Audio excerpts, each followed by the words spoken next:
1. The same Python code is run as in example 2, but this time on Windows. 2. The Windows file, which is downloaded, is highlighted. You might want to use the other version for Python 2.7 if you want to use an old library.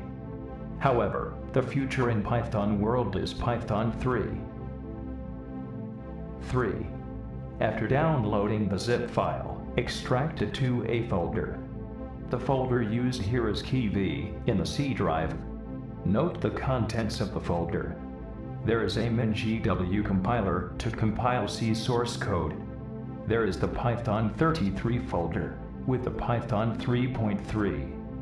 The most important file is kivy.bat, the only file which we will call, and which, in turn, will call other libraries. 4.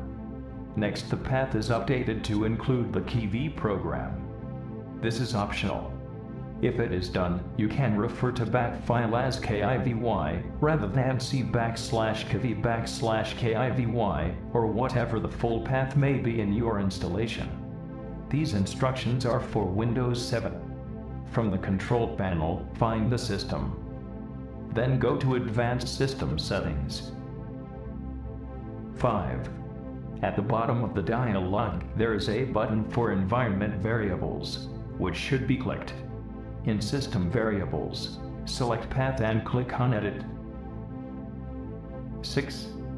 The path is a list of folders separated by semicolons. After the last semicolon, type c:\kivy and a semicolon.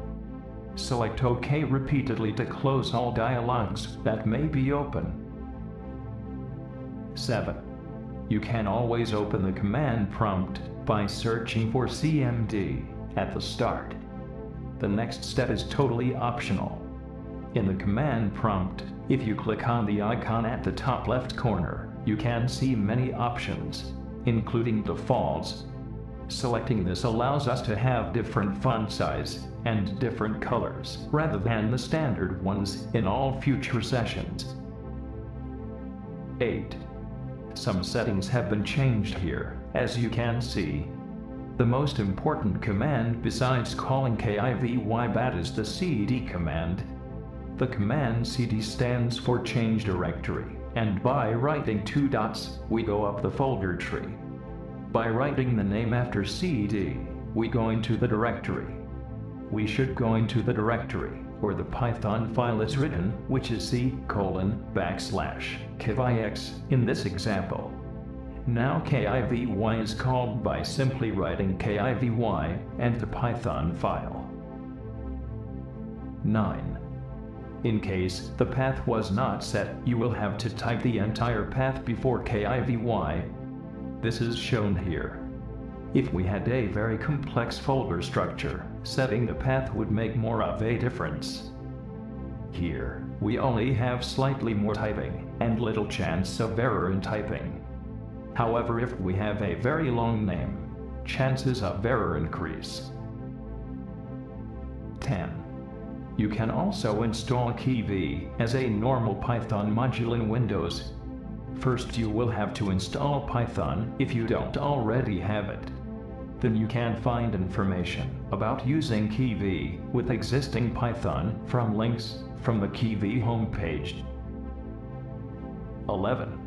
It will lead to this web page with the downloads.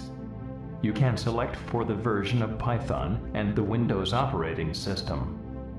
Now, you can open Python idle and write things like import kivy and help kivy.